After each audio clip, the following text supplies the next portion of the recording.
I remember from our last conversation, you telling me that this group can get pretty nasty. They can be a bunch of thugs and they'll use deadly force to protect their secrets in a heartbeat. Oh, absolutely. And the technology is, I have an FBI person who said, who's on my team, they have 150 substances that can brush up against you and kill you or give you a disease.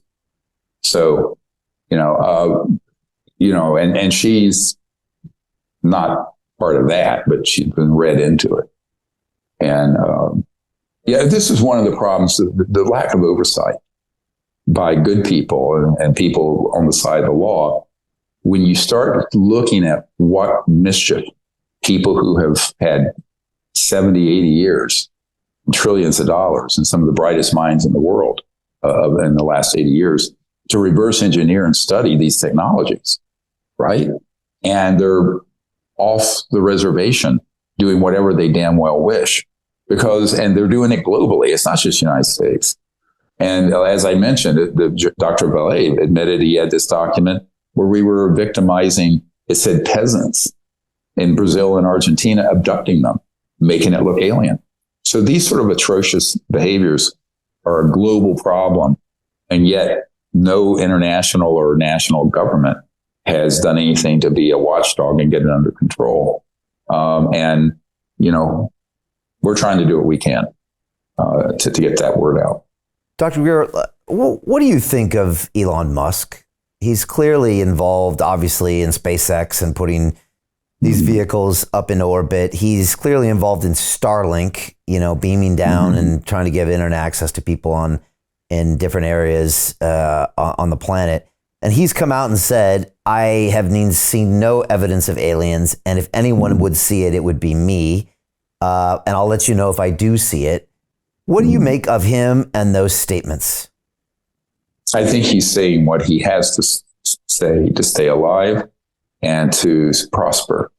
Let me tell you, getting on the side of disclosing this information will not help you raise money for a battery car that's plugged into the coal-fired power grid. It's not going to help you get government money to put a rocket from 1940s up into space, because that's what they are. We haven't needed rockets since 1954. So I think he's saying what he needs to say to be where he is. Now, whether or not he's actually been read in and on any of this information, officially or unofficially, I can't say. But anyone who says there's no evidence for this, now I would just say, go to the Disclosure Project Intelligence Archive. It's free. Every bit of evidence you could ever ask for is in there, from government documents to landing traces. Hell, we have the original, not a copy, the original of the FAA radar case tracking the Japan Airlines 747 Heavy over Alaska, and this massive thing the size of a battleship zipping around that was an actual ET craft. And the guy who was the head investigator for the FAA, when he retired, took the original radar tracings and data and gave them to us. And that's in the archive. So, these are ironclad cases. So anyone who says they've never seen any evidence of this, now you can hand them that URL or the archive and say, look at this. And if they still say that, they're a liar and a damn liar. Now, people who haven't looked into it, you can't blame them for not knowing. People who don't know. But, I'm sort of with Senator Patrick Daniel Moynihan, who said everyone's entitled to their own opinion, but not to their own set of facts. So the archive is filled with facts and cases and firsthand witness testimony and government documents and landing evidence and radar tapes. So there it is. Now, you can have an opinion even if you want to take a blind eye and not look at it. But if you are willfully blind and make a statement like Mr. Musk did, then no one should take his opinion seriously. Just like Tyson, Neil deGrasse Tyson and others who have made similar statements. You either don't know what you're talking about, or you're a paid lackey for carrying the water. People want you to say the correct things so you can be famous and rich. Now, Carl Sagan was that kind of character. Three members of my team knew him very well. And Carl Sagan was basically, they found some improprieties in his academic work, and these thugs in the intelligence community threatened him and said, you'll be a janitor at Cornell instead of a professor, unless you tell the public what we want you to on this issue. So he became rich and famous telling people the UFOs didn't exist, there were no aliens. He had his whole cosmos series and fame. But his best man at his wedding is on my team and has told us that he was turned for fame and money and was blackmailed because they had some dirt on something he did that was improper, I think, during his PhD thesis. So those are the games that are played all the time. And so you only have to ask the question, the person is either ignorant of the facts or they are deliberately lying because they have to, or they've been induced to, either through bribery or blackmail.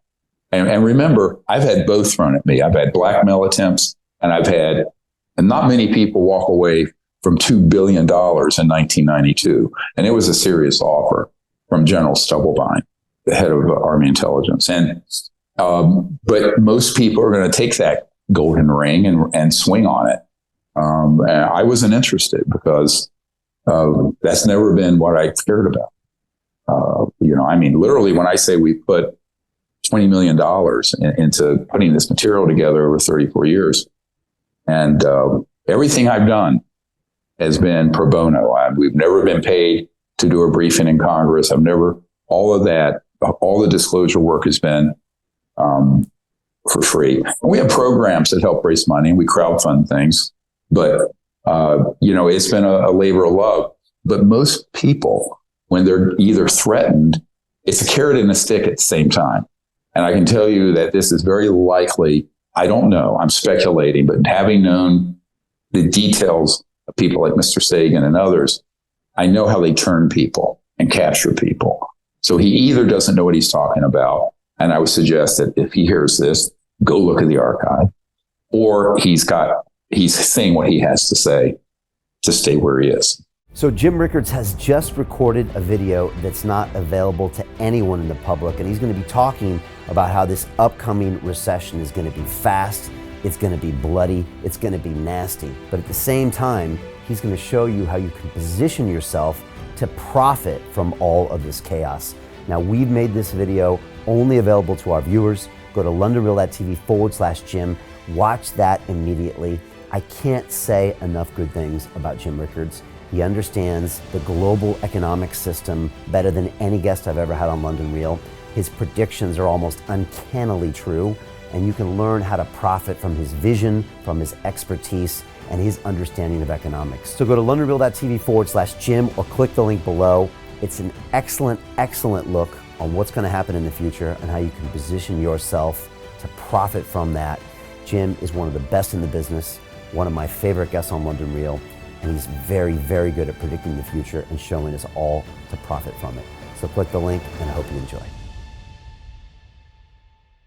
Hey, it's Brian Rose, founder of the DeFi Academy. I've told you my 4-week crypto bootcamp is amazing, but don't take my word for it. This is what my students are saying. The DeFi Academy was an amazing experience for me. It took me totally out of my comfort zone. In this course, I was challenged, I was held accountable, and pushed to do things that honestly weren't always easy. It's been phenomenal, and I can't believe we're already up on our 4 weeks. It has flown by. Going through this DeFi accelerator by far was one of the best courses I've taken. You do this course, you really get into the nitty-gritty of the activities that will make you comfortable with decentralized finance. Thank you so much to Brian and everyone at London Real and the DeFi Academy for even putting together an amazing course like this. Anybody else that wants to do it, please sign up.